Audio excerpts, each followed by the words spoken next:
Hello, everybody. Welcome to the Write or Die Show. I'm your host, Randi-lee. On the show, we interview other writers and we talk about mental health from their personal journeys. If you have not already, hit that like and subscribe button. Go ahead, do that now so that you never miss an episode. Hello, everybody. So today with us, as you can see, there we go, that side. We have Paul, and I didn't ask how to say your name, so I'm going to try. Tell me if I'm right. We have Paul Zolman with us. Perfect. Excellent. How are you today? Great. Thanks, Randi-lee. It's so good to be with you today. And where are you visiting us from? I'm just 2 hours north of Las Vegas, in southern Utah, St. George, Utah, on the north rim of the Grand Canyon near Zion's National Park. That's awesome. I got married in Vegas. Oh, nice. Out in the desert with the mountains and everything. It wasn't like a drive-by. Everybody always asks me that. They're like, oh, did you do one of those drive-by Elvis things? No, it was all totally planned and gorgeous. They have a lot of wedding chapels down in Vegas, and I've visited a few, but not for marriages, but just to talk to them. That's awesome. So tell us a little bit about who Paul is. Well, I was raised in a family that was abusive. I try to trace it back to where did it come from. And when you think about your family and you think about what habits that are passed down through the generations, sometimes you don't know how far back it goes.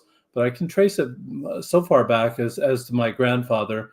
My grandfather started in the middle of the United States in Indiana, and he had, in the late 1800s, had 9 children. After that 9th child was born, then my grandmother passed away. And for whatever reason, it was either of just right after childbirth or it was sickness. I don't know exactly why she passed away, but he was obviously distraught, as would anybody be, losing their spouse with 9 children. So he decided, made poor decisions in that bad situation. At least it looks like poor decisions to me, and I think it is. But he decided to sell his farm. He'd sell all the equipment. And when people came to the auction, he said something like, and would you like this child? And would you like this child? And would you like this child? And gave all the children away. Like for realsies giveaway. For real giveaway, yeah. Except for one child. He took Benjamin with him and moved to Montana. And in Montana, found a school teacher that had never been married, had 10 more children, of which my father's number 6. So 19 children. Okay, so sorry, I just getting this all straight. So your grandfather first had the 9, but that was not including your dad. That was with this other lady who had 10 children of her own. That's right. Wow. Okay, keep going. Okay. So he moved to Montana, had these 10 children. My father's number 6 of the second 10 children. And so when my father is just 10 years old, this grandfather of mine passes away. My father was born in 1922. So at 10 years old, it's 1932. It's right in the middle of the Great Depression. So now not only do you have abandonment of 19 children, you've got a little mental health issues here, but you've got financial, economic issues as well.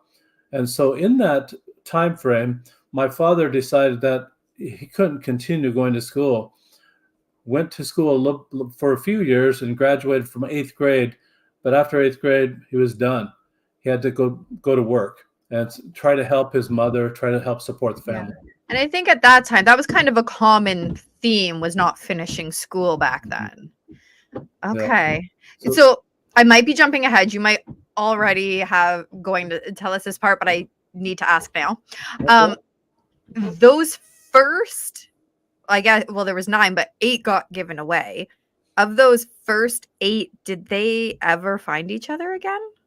I think they did, because I think for the genealogy that I've done and the tracing that I've done, I actually met one of those 9 children. It was, a long time ago, but I met them and talked to him. He said he was only 4 years old at the time all this was happening. And so he does remember how traumatic it was, how tearing apart of the family. It was just a horrible thing. And he's the one that told me that he basically gave the children away when people would come to the auction. He's the one that told me this whole story that I'm telling you right now. It was from his mouth and as he remembered it. So as I've traced it through, I can look in the 1910 census and I can see these children in different families. I can see them with a preacher. I can see them with just another farmer. I can see them with other people within the community. But a couple of preachers were actually kind enough to take a couple of the children in. A couple of farmers took them in because he saw them as workers, I'm sure. And here's free labor now. And you're giving these children away? I don't have to buy them. I mean, it's not slavery, nothing like that. And it was just, that was kind of what was happening at the time. So yeah, very traumatic. So my father graduates from 8th grade. He decides he likes the mechanics, became a diesel mechanic, and then later on became a truck driver. So he gets married. I'm number 10 of 11 children. My father really tones it down from 19 children down to only 11. And it's so funny. You're saying 11 and I'm laughing, but yeah, in retrospect, you go from 19 to 11. So yeah, that's a down. Yeah, just downsizing a little bit. And Randi-lee, I did it myself. I downsized from 11 only to 8. So you still had 8? I have 8. That's a lot. My children have taken it to a different extreme. Some don't have any children, and some the most any one of them has is 3. So that's more in this day and age. 3 seems to. I mean, I do know somebody who has 6. I know I went to college with somebody who has 6, but yeah, nowadays it's like 3 or less usually. Yeah. So that's kind of where my family's at. My children are. So in this pecking order, number 10 of 11, you can imagine that I'm actually a thorn between 2 roses. I'm a boy between 2 girls. All the rest are boys. And so what my dad did as a truck driver, he came home, he was gone through the week and came home on Friday nights. And every single Friday, he never missed, took my mother out, took her out on a date. He wasn't very creative about it. It was always the Maverick Bar. It was always over alcohol. And you can imagine as a couple would meet after some distance or some partying, some time away from each other, that they're going to say, well, how was your week? How was your week? And I can imagine my mother starting at the oldest child.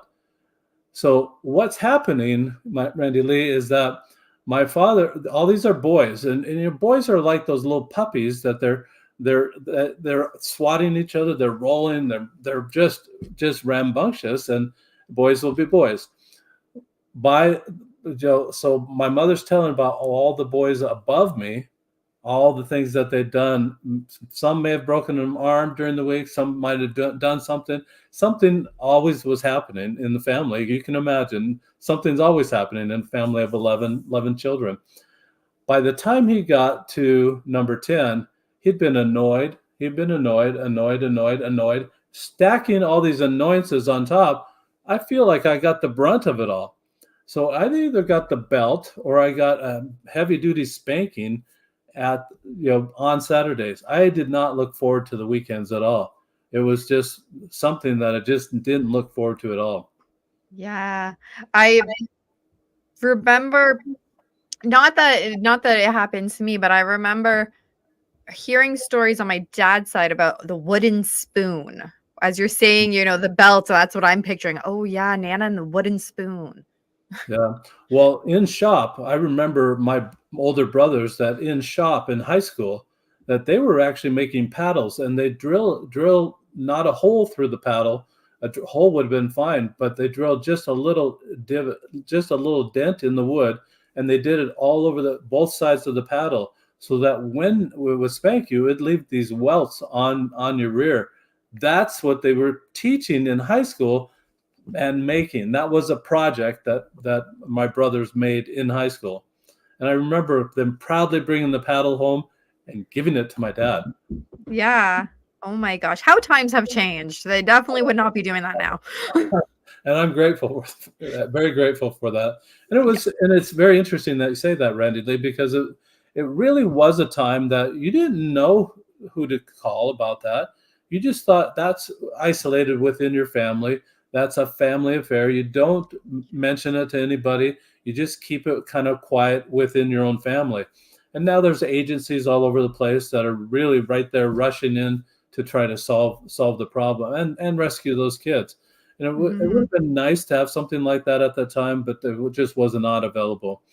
So I'm growing up like this, and you just get tired of it after a while. I left at age 17, right after my junior year of high school, and I spent the time my senior year on the road.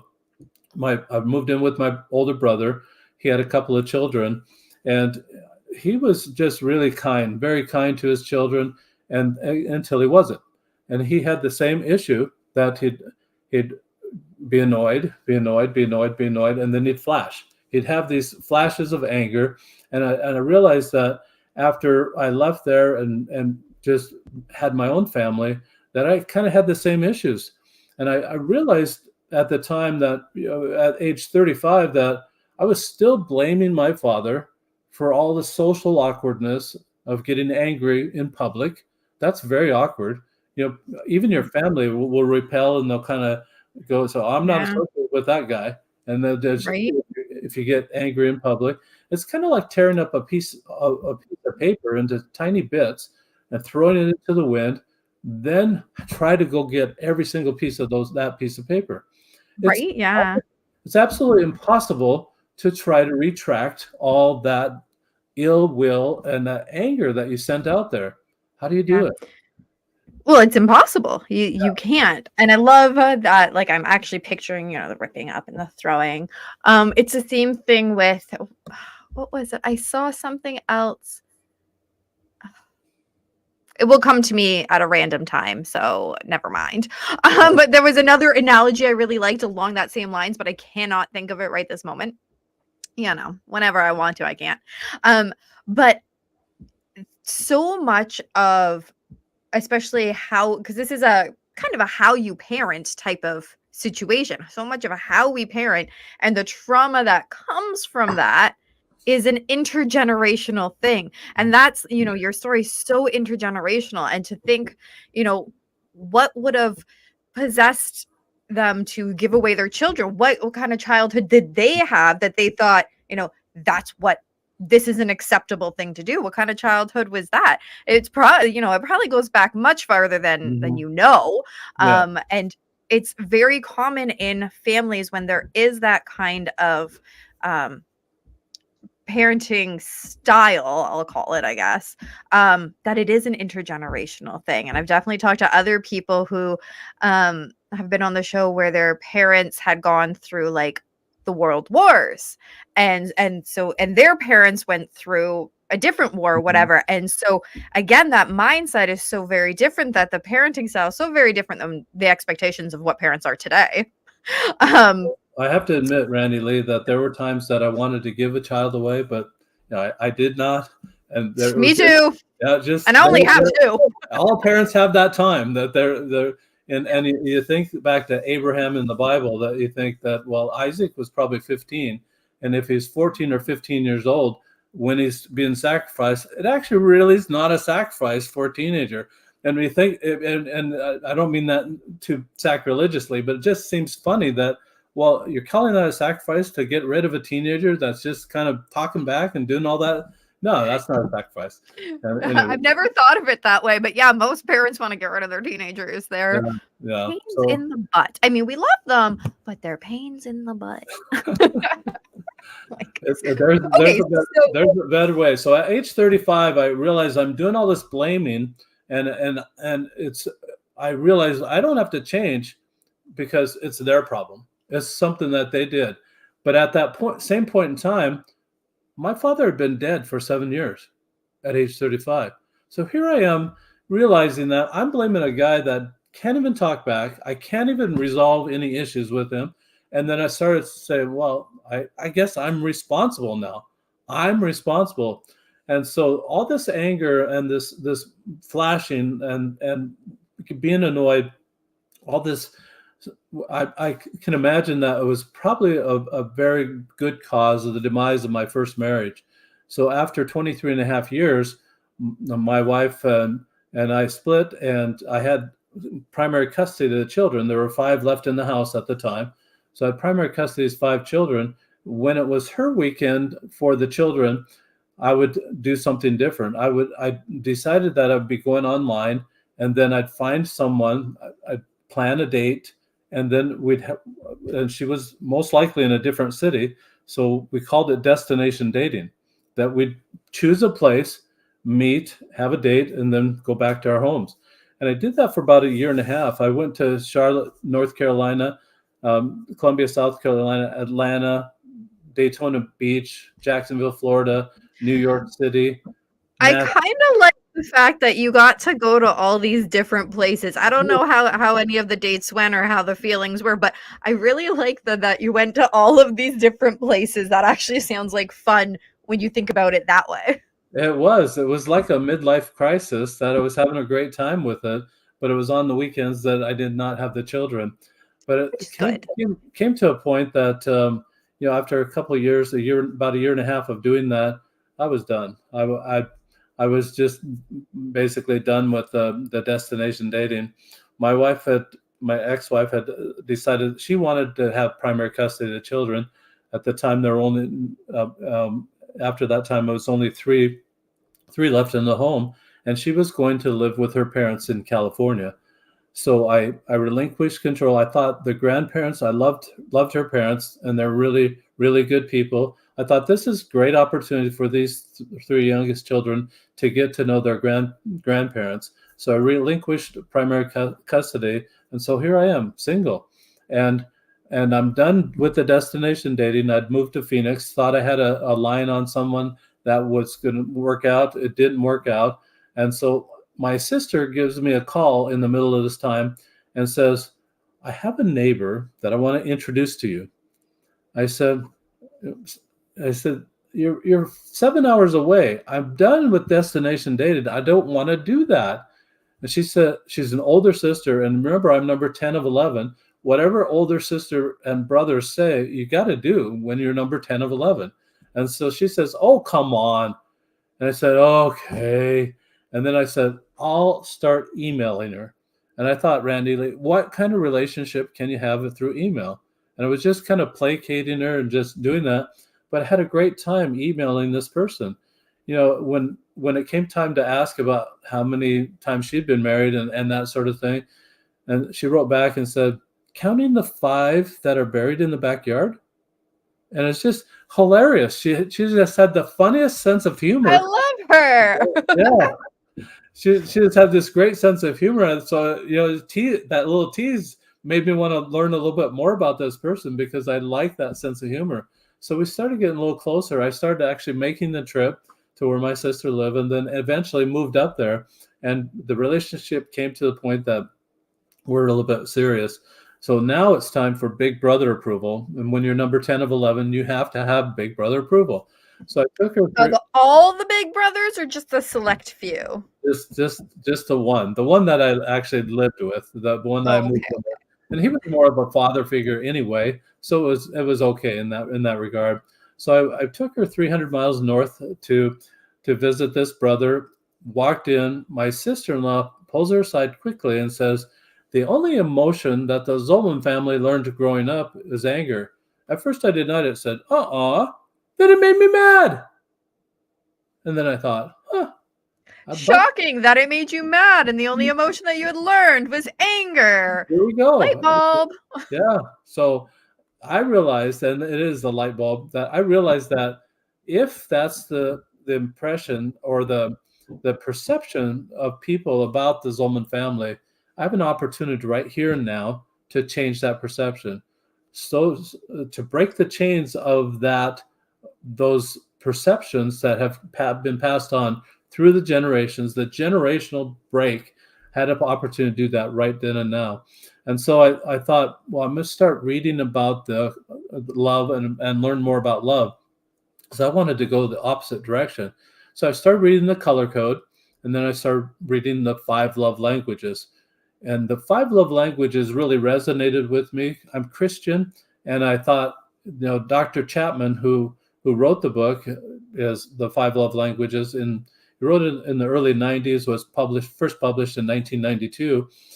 But I thought that he said in that book that those 5 love languages actually reconcile to the life of Jesus Christ, something that he did in his life.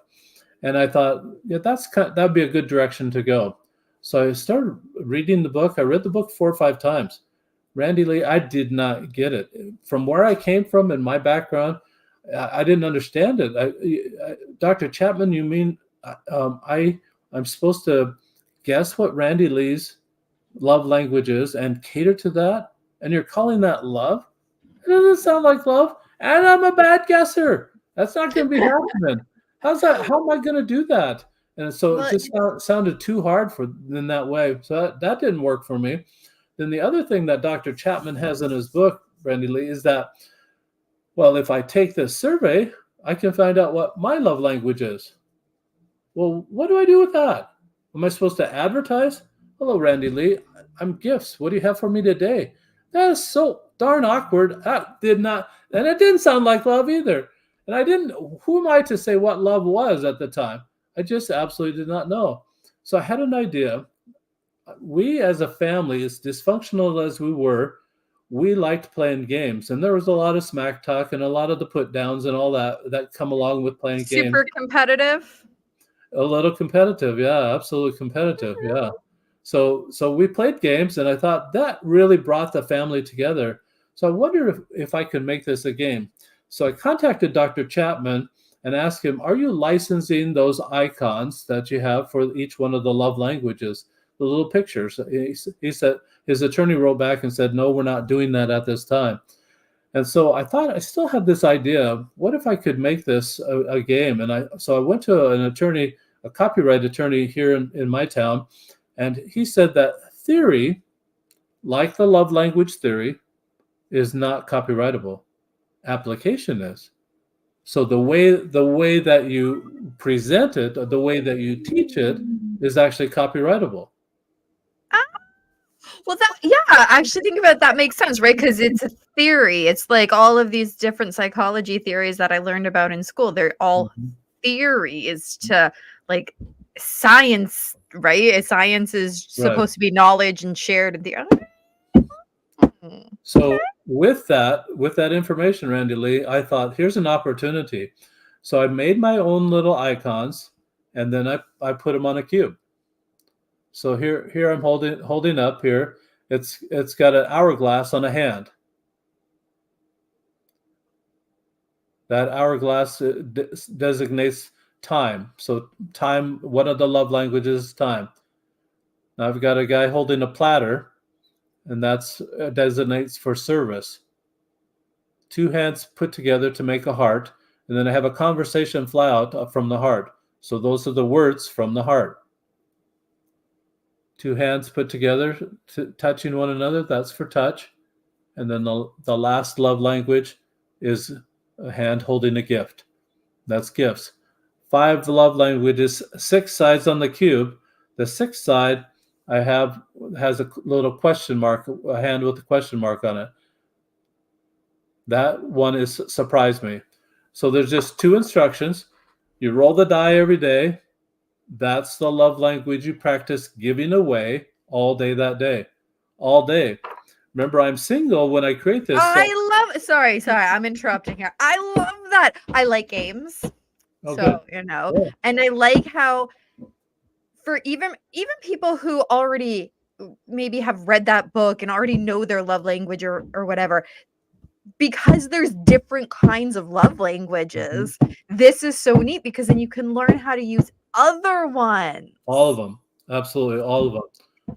So you're very perceptive, Randi-lee, about that. And that's a great question. That over a 30-day period, you will have given away all 5 love languages so that you know backwards and forwards. You become what I like to call a love language linguist.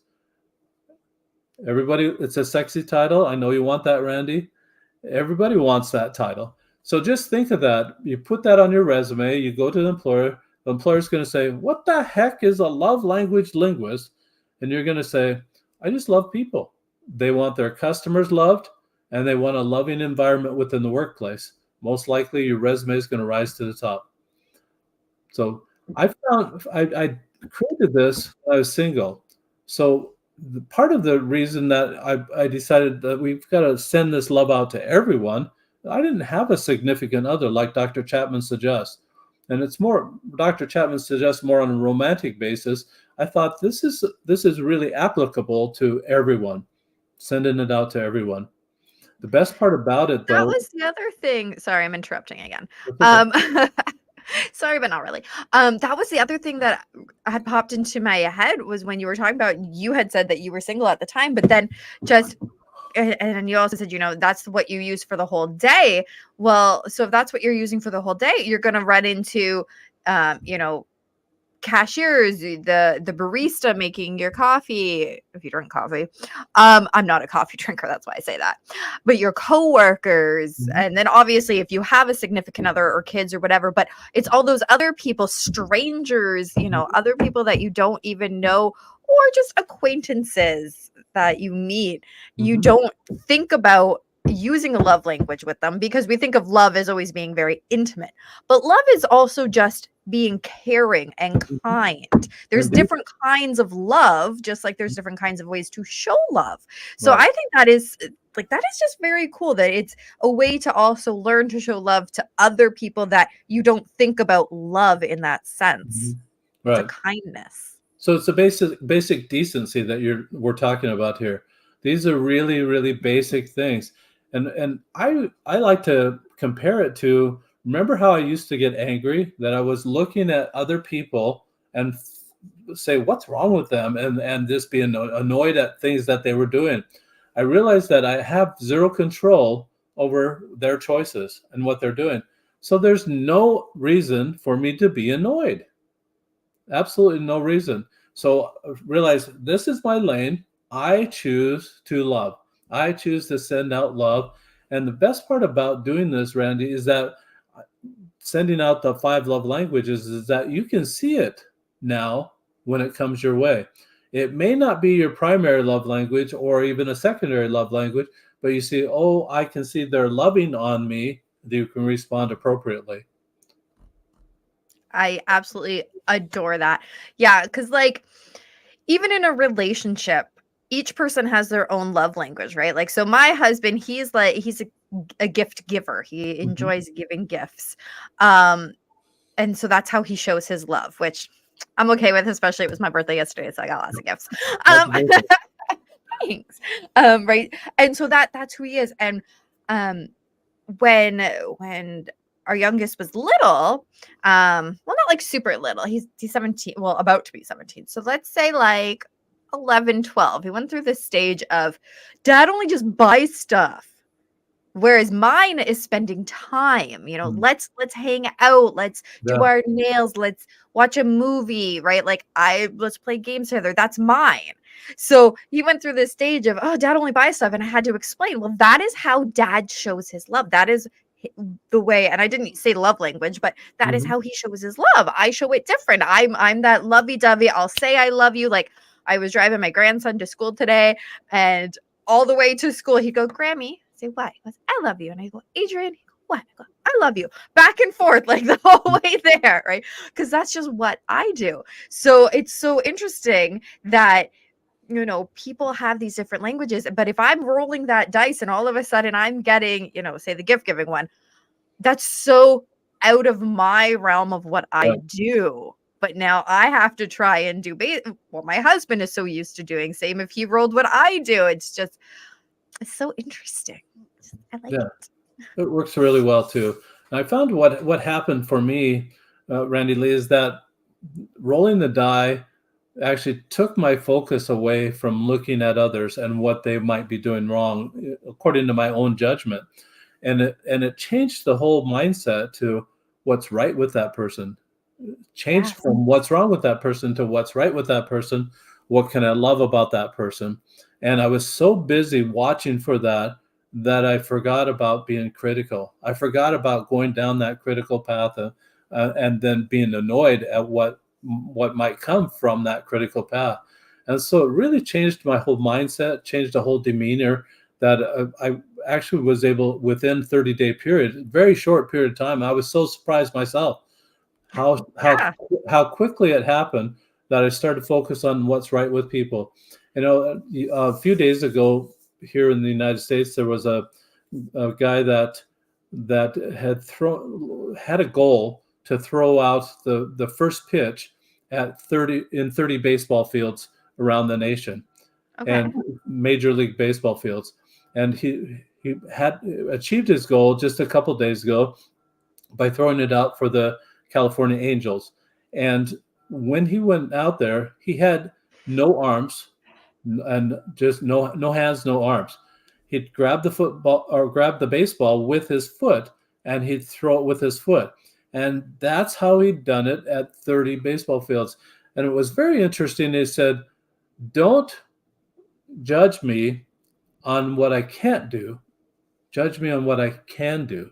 And it's just kind of the same thing, that we're trying to look at the good things about people, watch for those good things, and then just highlight those things. Sometimes people can't even see what's good about themselves.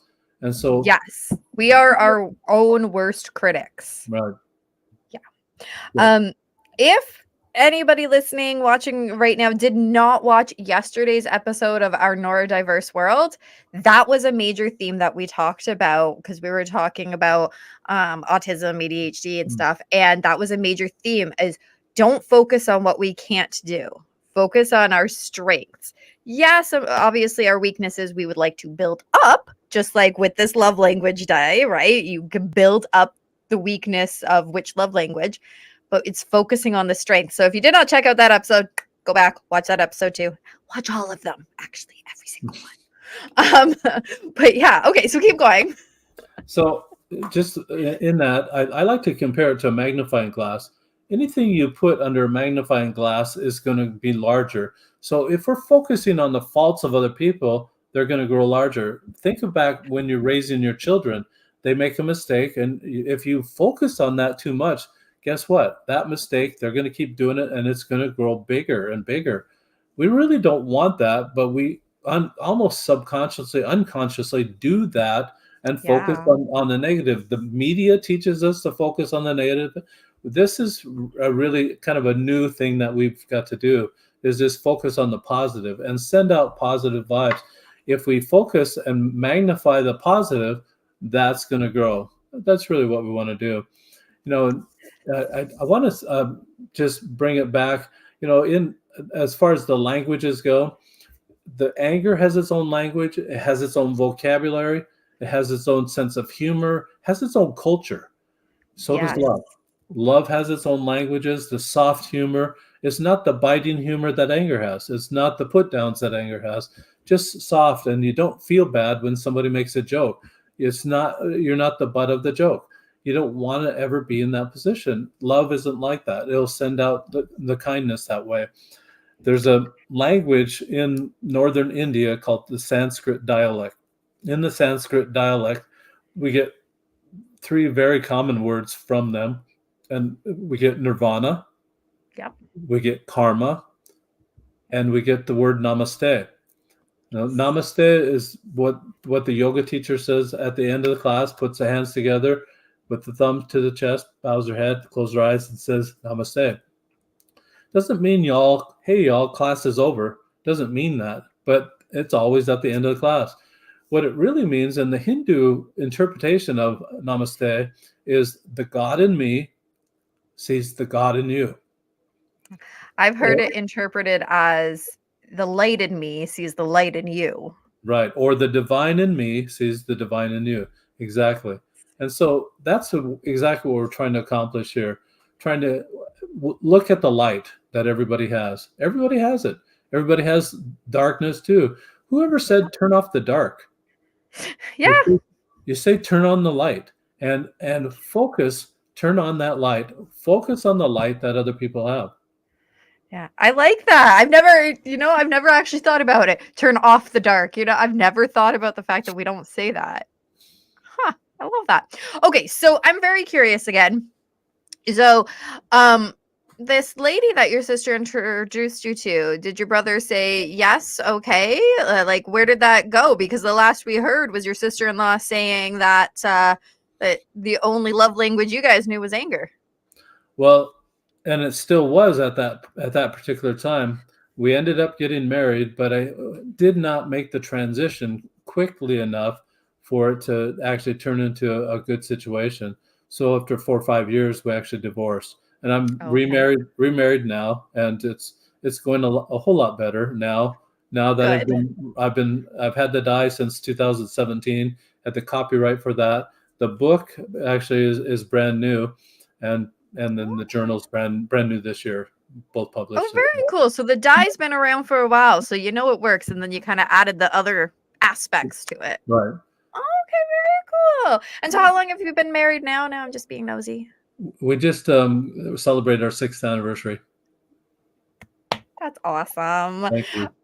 So clearly so I always ask people, what's your coping strategy? And you can share any other ones, but clearly the love die and learning about love languages and figuring out how to practice different ones has been a major coping strategy to help overcome this intergenerational trauma of abuse. Absolutely. Yeah, and focusing on the good that other people are doing.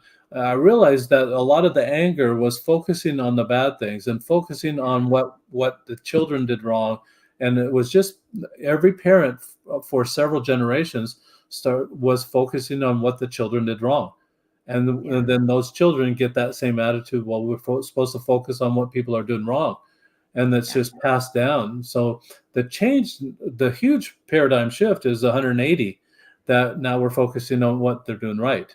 As we focus on what they do right, then there's a lot more happiness there. I mean, people will. It's like a magnet that you're going to start attracting people. Yes. They want to listen to what you have to say about what they're doing right, and they What's want. that? You attract more bees with honey or Uh, something? Or yeah, I like there's that. some Yeah, saying. that's Yeah. yeah, a little sugar. Yeah. I didn't make it up and I'm not saying it right, but it's something like that. I don't Somebody know. throw it in the comments when you watch and figure out what I'm trying to say. No. Well, I know exactly what you're trying to say. Randy, the best analogy I found was that the other day I was walking and I found a stick in my neighborhood. The stick didn't have any bark on it at all, but one side of the Yeah. stick is very smooth. It's about 3.5 feet tall, so it's a perfect walking stick.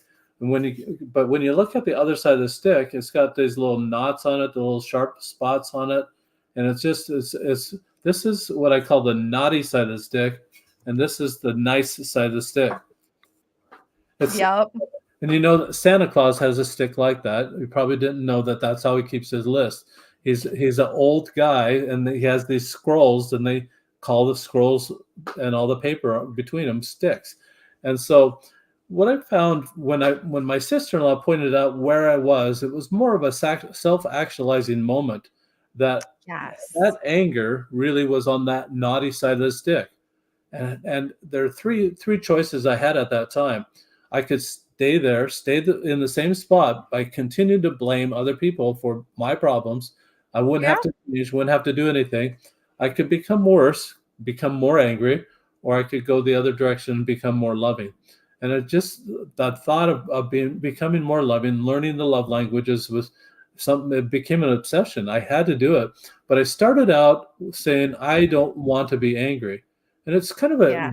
a very negative statement. And that double negative there is only works in math. You Yeah. multiply two negative numbers together, you get a positive number. It doesn't work in relationships. Just absolutely won't work to try to send out negative and hope for a positive result. Yeah. Yeah. So understanding the spectrum and understanding where you are really was very helpful and facilitated my transition from being angry to being a lot more loving. Consider the word sarcasm, naughty or the nice side of the stick. Yeah.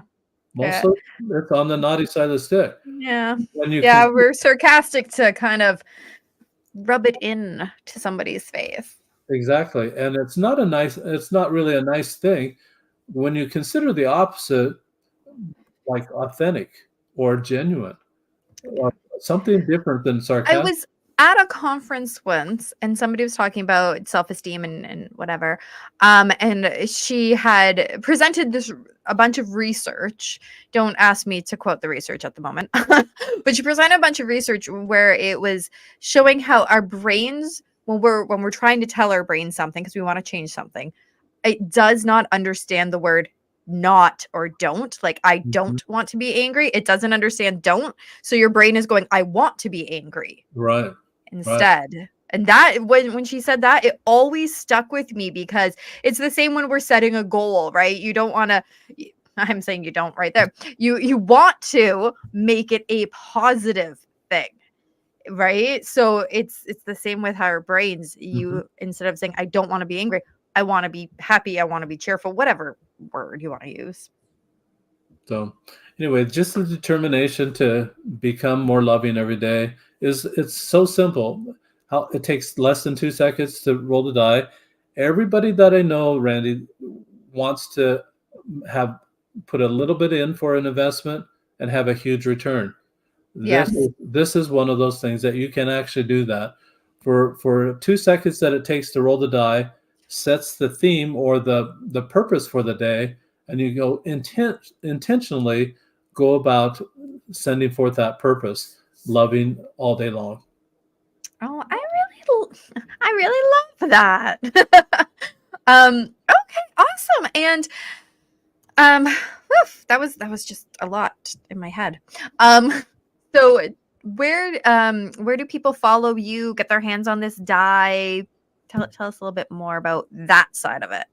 So they can get their hands on the die by ordering it from my website. It's rolloflove.com, and it's kind of a play on words. ROLL is what you do outside. You roll the die outside of you. ROLE actually changes you within.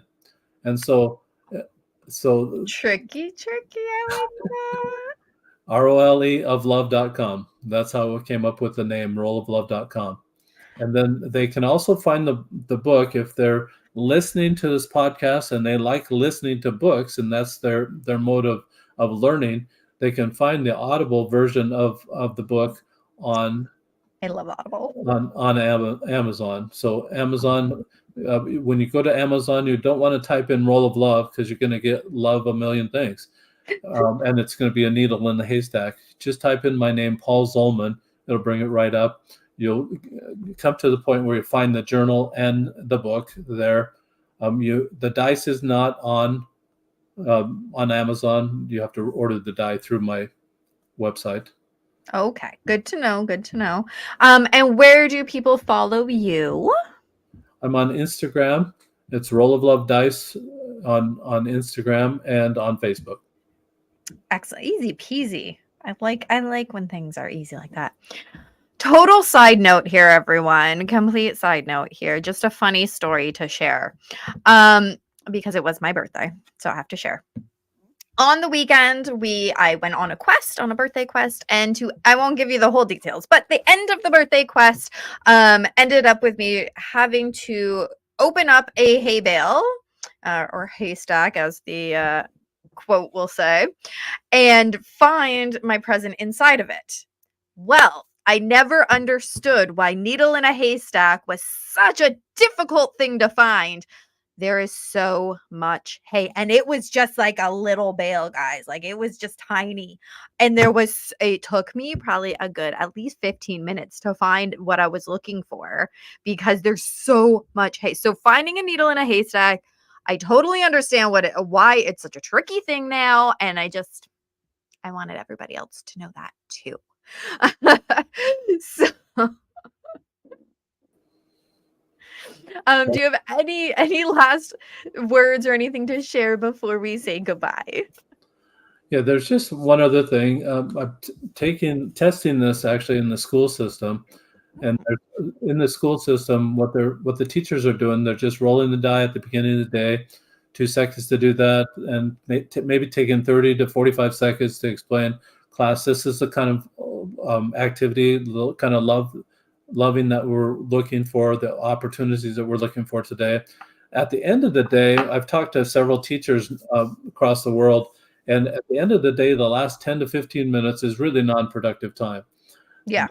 The kids are anxious. They've been there all day. They're tired of learning. Their brains are mush. All that is going on right now at the end of the day. So at the end of the day, what I've suggested is that they make this is a journal page, that they write what they rolled that day, what opportunities that they saw to love in that way, then what they did about the opportunities in a journal page. So I'm testing it in K through 6 right now. So just imagine this, Randy, that this first grader is writing about what opportunities, love they saw that day, and then what they did about those opportunities. The teacher's just doing a check mark on the page, sending that home with the child. After doing that for the whole school year, guess what you've got? You've got a love journal of that first grader.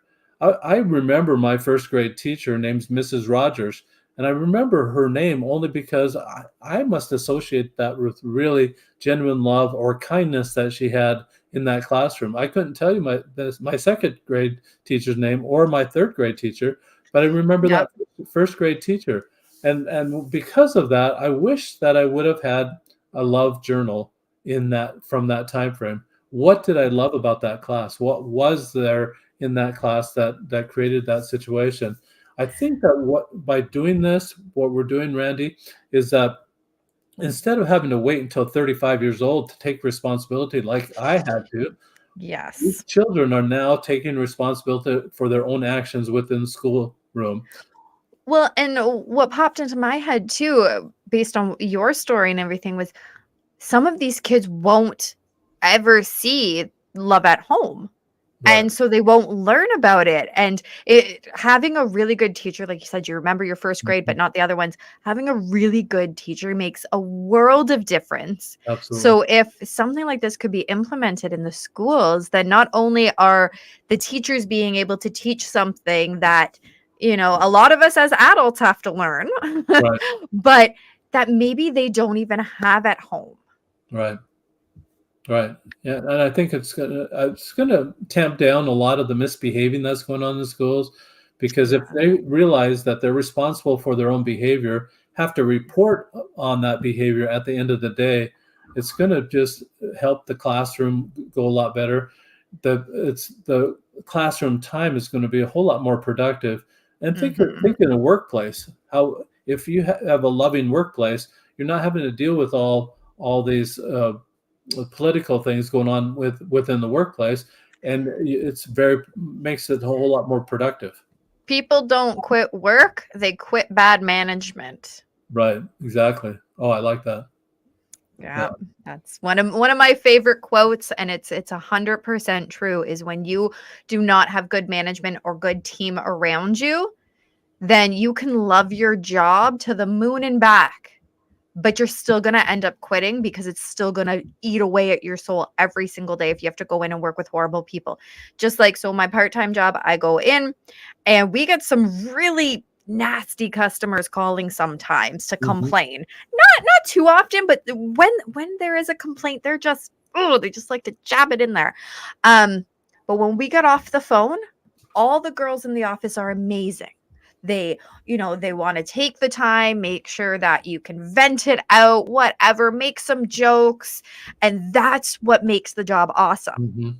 Nice. I just work in an office. Psst, whatever, an office is an office. It's the people that make it special. Absolutely. And this role of love, this love language, all of that is what makes life so special, is the people around you and making everyone feel like they are loved. And I know saying that can make some people uncomfortable, like you're talking about teaching love language in school, but I said it before. It is a type of kindness that we are giving. So if the word love makes you uncomfortable right now, you need to work on that. Then use the word kindness. You are learning to give different versions of kindness to people. Yeah, I like that a lot. You can use that if you need to promote it anywhere. Thank you, Randy. I'll borrow that from you. I appreciate the permission. Yes. Thank you.